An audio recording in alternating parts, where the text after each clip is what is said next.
모두가 행복한 미래 정용실의 뉴스 브런치. 네, 정용실의 뉴스 브런치 듣고 계신 지금 시각 10시 30분입니다. 이번에는 작은 뉴스를 특별하게 좀 읽어보고요. 시인의 시선으로 세상을 조금 다르게 보는 그런 시간이죠. 시시한가. 오늘도 방수진 시인 자리해 주셨습니다. 어서 오십시오. 네, 소록소록 빗소리와 함께 다시 찾아왔습니다. 방수진입니다. 네, 오늘은 어떤 뉴스를 갖고 오셨어요? 저 오늘은 뉴스 소개하기 전에 질문을 하나 드리고 싶은데요. 아나운서님께서는 시대와 세월을 다 거슬러서 언제 이야기해도 항상 재밌고 즐거운 화제거리가 뭔지 아시겠습니까? 시대를 다 통틀어서 네. 뭘까요? 언제 이야기해도 항상 재밌고 즐거운 화제. 사랑 얘기? 바로 사랑 이야기입니다. 오늘 제가 준비한 것도요. 네. 이 모두 관심 있어하는 사랑에 대한 이야기인데요. 그 60cm에 가까운 키 차이를 극복하고 결혼에 꼴이 난 세계에서 가장 키 차이가 많이 나는 부부로 기네스북에 등재된 영국 부부의 사연이 눈길을 끌고 있다는 소식인데요. 네. 그 배우와 MC로 활약하고 있는 남편 제임스의 키는 109.3cm, 교사인 아내 클로이의 키는 166.1cm. 두 사람의 키 차이는 자그마치 56.8cm에 이르는데요. 네. 남편 제임스가 키가 작은 건 사실 이영양성 형성 이상이라는 선천성 희귀 질환 때문입니다.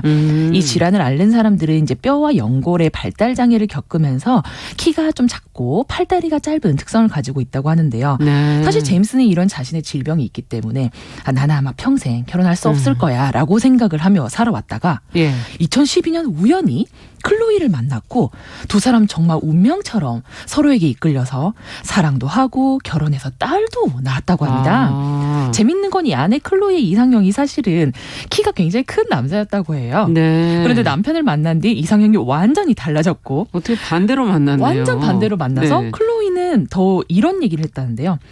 자신이 상상하는 그런 이상형은 실제와 다를 수가 있다. 겉모습 보고 판단하지 말고 어쨌든 그 상대를 굉장히 사랑할 수 있도록 노력해보라 라는 어떤 사랑의 교훈을 던져줬다고 하네요. 진짜 그러네요. 이상형과는 다를 수 있다. 정말 다를 수 있다. 정말 다를 수 있다. 네. 네, 이 벽을 깨는 것도 상당히 쉽지 않을 것 같은데. 않다. 네. 예. 어쨌든 키라는 건 하나의 신체 조건의 하나니까 그걸 극복하고 말고 이럴 문제인가 이런 생각도 들기도 하고요. 어쨌든 극복해야 될 게 있다면 도리어 남편의 그런 어떤 질환이 유전되진 않을까. 그리고 또 주변의 시선 이런 걸 극복해야 되는 거 아닐까 이런 생각도 들거든요. 맞습니다. 사실 키 차이 나는 부부들이 생각보다 많아요. 네. 남성이 대부분은 좀 큰 편이 많지만 사실 여성분들이 더 큰 분들도 꽤나 볼 수 있거든요. 예. 사실 50cm 이 이상의 키 차이가 문제라기보다는 제가 봤을 때는 그것을 바라보는 타인의 시선에서 나 스스로가 이미 그렇죠. 완벽하게 자유로울 수 없다라는 그러한 마음의 벽이 오히려 스스로에 대한 더 극복의 대상이 아니었을까라는 싶고요. 우리가 희귀 질환을 앓고 있는 상대를 사실 배우자로 맞이한다는 것 자체도 말처럼 쉬운 일은 아니고 그것보다 더한 것은 타인의 선입견을 내 온몸으로 온 눈빛을 그쵸. 막아낼 수 있다라는 그것이 굉장한 이제 사랑의 힘이 필요한 부분이다라는 맞아요. 생각이 들었습니다. 네. 무슨 차이를 극복했다 이런 얘기들 많이들 하시는데 차이가 이 나이 차이를 제일 많이들 얘기하시는 것 같고. 맞습니다. 네, 그 다음에는 장애라든가 또 계급이라든가 이런 것들 다양한 것 같은데 사랑을 이렇게 흔들리게 하는 조건들이 뭐가 있는 건가요? 한번 이 기회에 한번 얘기 좀 해보죠. 네, 솔직히 말하자면 사랑에 조건 따지지 마라 이런 얘기들 많이 하시는데요. 네. 누구는 조건 없이 사랑이 어떻게 가능하냐 이렇게 얘기를 하시는 반대로도 얘기하시는 분들도 반대로 있어요. 충분히 있습니다. 사실 이러한 장애물이 저는 사실 이제 굉장히 세속적으로 생각했을 때는 나이에 따라 좀 조금씩 변한다고도 생각이 들어요. 나이에 따라. 네. 성인이 되고 이제 사랑을 시작하는 사실 20대 초반에서는 네. 이 외적 조건이 굉장히 걸림돌이 될 경우가 많죠. 저 사람은 다 좋은데 인물이 별로야. 아니면 키가 너무 작아, 너무 커라든지. 예. 하지만 또 30대가 넘어가면 결혼을 염두에 두는 시기가 오다 보니까 보다 현실적인 요소를 배제할 수 없어서 저 사람이 직업, 사회적인 어떤 레벨, 물리적 거리 이런 것들이 사랑에 쉽게 빠지지 못하게 하는 요소가 되지 않을까 싶습니다. 그러네요. 학력 수준의 차이나 국적의 차이, 부모의 반대, 집안의 반대 이런 것도 분명히 상대방을 온전히 바라볼 수 없게 하는 요소가 되고요. 저는 사실 이 차이라는 이야기를 들었을 때 이러한 겉으로 보이는 차이도 물론 중요하지만 또 있나요? 우리가 보는 사실 이 내적 차이도 굉장히 극복해야 될 요소가 아닌가 싶습니다. 내적 차이 뭐가 있을까요? 사람들이 사실 각자 다르게 태어나고 다르게 자라오고 예. 우리가 수많이 그렇게 떨어져 살다가 우연하게 만나서 사랑을 하는 것인데 이 차이는 사실 누구나 다 가지고 있을 수밖에 없는 지점이라는 거죠. 우리가 부부간에 흔히 얘기하는 성격 차이. 맞습니다. 이 성격 차이도 있고 그 사람과 내가 도저히 이해할 수 없는 어떤 가치관의 차이 예. 이런 것도 있을 수 있는데 사실 이 타인이 절대 나가 될 수 없다라는 이 명제를 잊고 우리가 너무 자신의 기준으로만 상대를 평가하고 찾으려는 것이 아닐까. 그래서 이 사랑이라는 단어를 사전에서 찾아보면요. 어떤 사람이나 존재를 몹시 아끼고 귀중히 여기는 마음이라고 되어 있습니다. 근데 사실 누군가를 몹시 아끼고 중요하게 생각하는 일에 기준이 있을 수 있나라는 생각이 또 한편으로 반성적으로 그렇죠. 들었고요. 사랑이라는 것의 끝에 배우는 우리가 가장 큰 교훈은 당신은 절대 내가 될 수 없구나라는 지점이 아닐까라는 생각을 해봤습니다. 맞아요. 거기까지 가려면 사실 결혼을 해보면은 정말 뼈저리게 느낀다고도 하더라고요. 느껴지기는 하는데 연애도 뭐 하시다 보면은 이제 느껴지실 느끼죠. 때가 있죠. 네. 예. 참 우리가 과거를 돌아보니까 동성동본도 뭐 안 된다고 했었고 네. 법적으로 결혼할 수가 없었잖아요. 맞습니다. 다른 인종 간의 국제 결혼도 예전에는 좀 그렇게 좋게 보지 않는 시선이 있었고 맞습니다. 시간이 흐르면서 어쨌든 조금 변화되는 건 좀 느껴지기는 해요.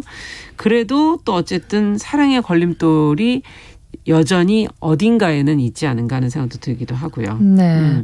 이 사랑을 바라보는 기준이나 사랑을 대하는 기준이 사람마다도 또 다르고 심지어는 말씀하셨던 것처럼 시간이 흐르면서 변화하기도 합니다. 네.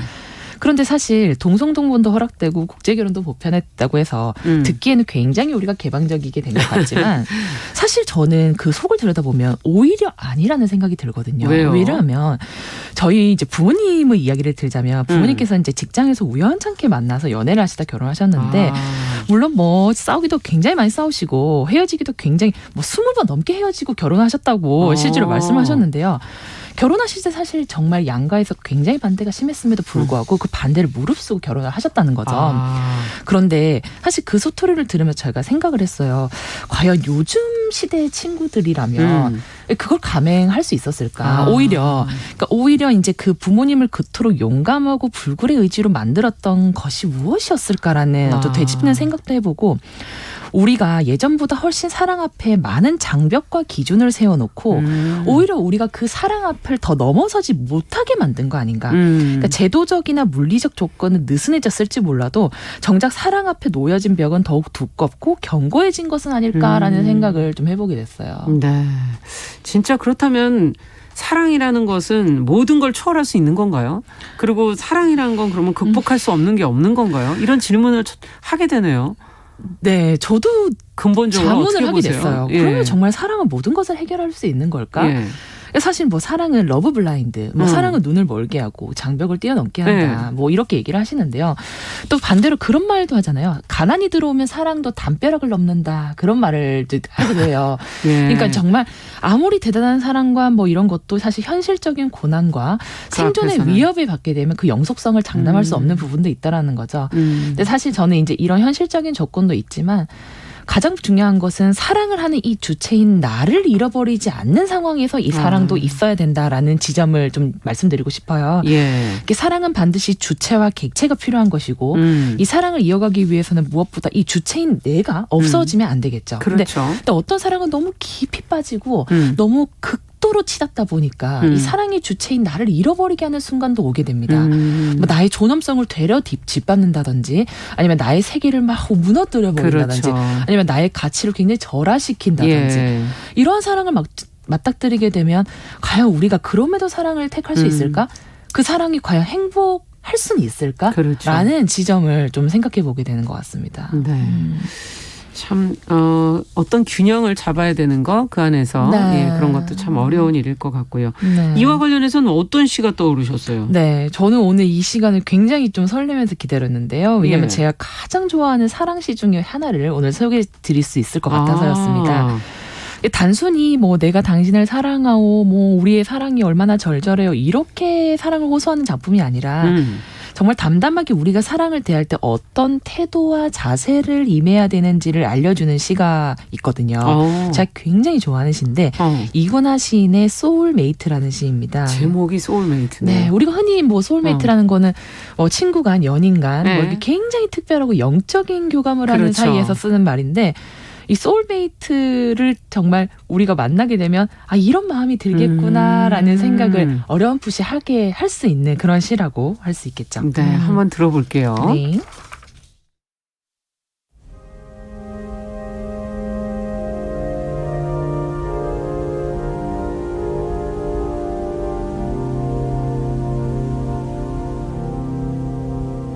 소울메이트 이근화. 우리는 이 세계가 좋아서 골목에 서서 비를 맞는다.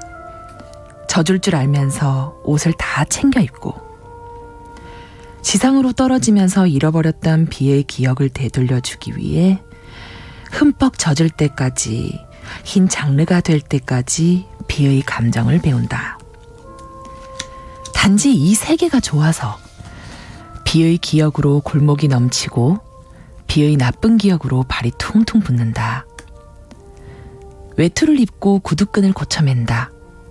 우리는 우리가 좋을 세계에서 흠뻑 젖을 수 있는 것이 다행이라고 생각하면서 골목에 서서 비의 냄새를 훔친다.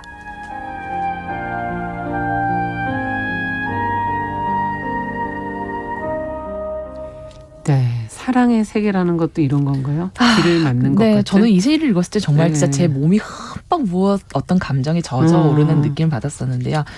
정말 사랑이라는 것은 그런 게 아닐까 싶어요.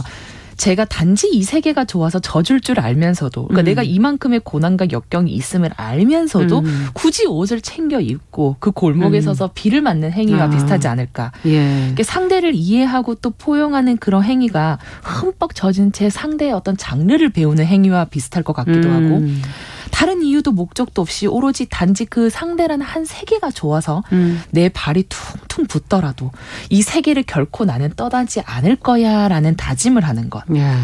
오히려 이렇게 상대를 사랑할 수 있음이라는 이 자체가 너무 고맙다. 이 숱한 어려운 것 고난이 있더라도 우리는 이것을 겪어내면서 이 세계와 사랑을 지켜낼 수 있음에 오히려 감사할 줄 아는 것. 그것이 정말 어떤 진정한 사랑이 아닐까라는 생각을 해봤거든요. 참 어떤 비가 오면 우리가 피하기, 그럼요. 그 피하려고 빨리 뭐 우산부터 챙기기 네. 바르지. 야, 내가 이 비를 정말 흠뻑 맞아서 정말 이 비의 모든 감정을 내가 다 배워보겠다. 정말 이것만큼 어떤 진짜 진정한 사랑의 의미를 비유적으로 나타낸 말이 있을까라는 생각을 했습니다. 네. 그래서 어쩌면 오늘 사연의 그 주인공 클로이가 이런 말을 던졌다고 하잖아요. 그 사람이 어떻든지 간에 사랑하라. 참 저는 그 말을 들으면서 어떻든지 간에 이 말이 정말 무조건, 무목적, 어떤 무이유의 굉장히 또 다른 말이 아닐까. 그래서 우리 모두가 정말 진정한 사랑 앞에서 어떤 사랑을 만났다면 옷을 또 챙겨 입고 우산을 쓰기보다는 정말 우산도 던져버리고 오히려 내가 이 젖을 수 있음에 감사하면서 정말 네. 멋지게 한번 그 세계와 골목에 뛰어들어서 비를 흠뻑 맞을 수 있는 그런 날도 한번 왔으면 좋겠다라는 생각을 해봅니다. 비를 맞는다는 것, 그 젖는 순간이 사랑에 빠지는 순간으로 비유해 주신 게 너무 적절했던 것 같습니다. 오늘 방수진 시인과 함께 시시한가 사랑이 어떤 것을 과연 극복할 수 있는지 차이와 조건을 극복하는 사랑에 대해서 같이 한번 생각해 봤습니다. 말씀 잘 들었습니다. 감사합니다. 네, 감사합니다.